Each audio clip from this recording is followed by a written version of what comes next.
салом бинандагони азиз, сархати хабарҳост аз радиои озодии манзури шумо.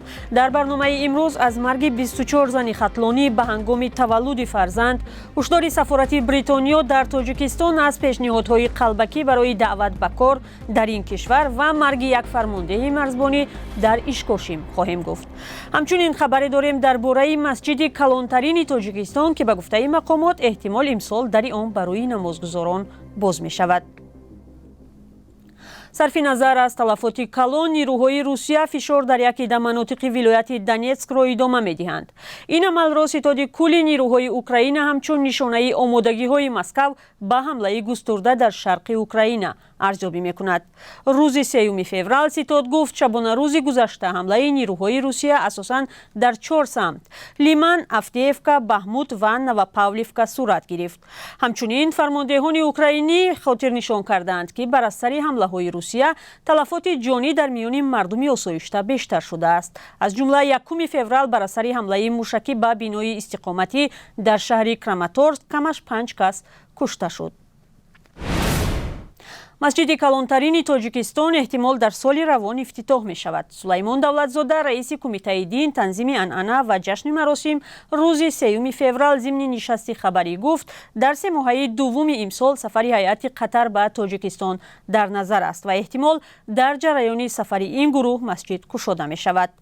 раиси кумитаи дин соли гузашта гуфта буд масҷиди калонтарини Тоҷикистон аз комиссияи давлати гузашта барои истифода омода аст. ин масҷид бо сармояи Қатар сохта шуда то ҳол дари он барои намозгузорон боз нашудааст. сохтмони масҷидро соли 2009 оғоз карда буданд. бунёди масҷиди бузургтарин дар ҳолест ки созмону кишварҳои ғарбӣ Тоҷикистонро барои бастани баъзе ибодатхонаҳо ва маҳдуд кардани озодиҳои динӣ танқид мекунанд. мақомот ҳамвора тасмимҳои худро барои пешгирӣ аз ифротгароӣ муҳим хондаанд. ҳамкорони мо ҳам имрӯз дар нишасти кумитаи дин ширкат доштанд ва нуқтаҳои муҳими дигарро аз ин нишаст 4 соат баъд дар гузориши онҳо хоҳем шунид. дар як соли ахир дар вилояти Хатлон 24 ҳолати маргумири занони ҳомила ба ҳангоми таваллуд сабт шудааст. раёсати тандурустии Хатлон зимни нишасти хабарӣ гуфт марги занон зимни таваллуд имсол 4 ҳолат зиёд шудааст ва 24 зан дар вақти ба дунё овардани фарзанд даргузаштаанд. вале ба гуфтаи Шаҳидулло Шарифзода, сардори раёсати тандурустии вилояти Хатлон, ҳолатҳои марги навзодон назар ба солҳои пеш кам шудааст. дар гузашта дар ноҳияи Қубодиён барои марги 6 зан бо тифли баднашон 2 масъули соҳаи тандурустии минтақаро барканор карда буданд. сафорати Бритониё дар Тоҷикистон бо нашри як эълон аз афзоиши ҳолатҳои қаллобӣ барои даъват ба кор дар ин кишвар хабар додааст. ба сафорат маълум шудааст ки барои ҷалби коргарони мавсимии кишоварзӣ ба кор дар ин кишвар пешниҳодҳои тақаллубӣ зиёд шудааст.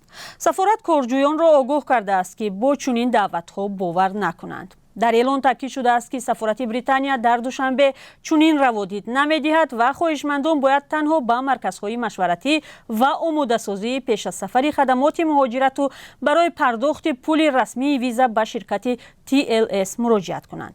ҳазорон муҳоҷир аз Тоҷикистон, Ӯзбекистон ва Қирғизистону Қазоқистон ба корҳои мавсимӣ дар киштзорҳои Бритониё ҷалб шудаанд. тобистони соли гузашта мақомоти вазорати меҳнат, муҳоҷират ва шуғли аҳолии Тоҷикистон гуфтанд 126 нафарро барои кор ба ин кишвар фиристодаанд.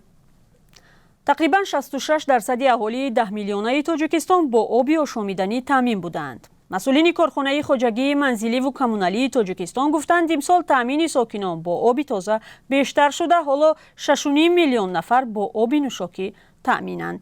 ин дар ҳолест ки сокинон аз минтақаҳои мухталифи кишвар пайваста аз камбуди оби ошомиданӣ дар маҳалли зисташон шикоят мекунанд ва бархе ҳам мегӯянд бо оби харида зиндагӣ доранд. яхбандӣ дар рӯзҳои сарди имсол даҳҳо сокини пойтахтро ҳам беоб монд. дар ин бора ҳам имрӯз дар ахбори озодӣ гузориши пешниҳодӣ шумо мешавад. бо омадани Толибон ба сари қудрат ҳаҷми қочоқи маводи мухаддир аз Афғонистон зиёд шудааст. дар ин бора дар нишасти хабарии Оҷонсии мубориза бо қочоқи маводи мухаддир дар душанбе хабар доданд.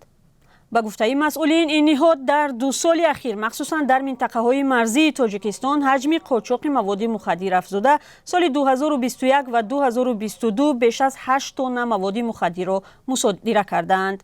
در این رابطه سال 2021 8 و سال 2022 19 شهروند افغانستان را بازداشت نمودند. یک خبر دیگر هم از مرز داریم. مقامات سبب رسمی مرگ یک فرمانده مرزبانی در اشکاشم را تصادف نامیدند. جسد بختاور خواجه ملیکوف 29 ساله مایور و فرمانده یک بخش مرزبانی در ناحیه اشکاشم را روز 12 دکبر سال گذشته به نزدیکانش در ناحیه عینی سپردند. نیازملک خواجه ملیکوف پدر این افسر به رادیوی آزادی گفت که مقامات سبب مرگ او را در صدمه بی احتیاطی یک سرباز نامیدند که هنگام به قفا راندن ماشین فرمانده خود را زیر کرده است. با گفته پدری مرزبان، پسرش زیر چرخ ماشین مانده دلش کفیده است. بختاور خواجه ملیکوف یک بخش مرزبانی را در مرز تاجیکستان با افغانستان فرماندهی میکرد. از او 4 کودک خردسال مانده است.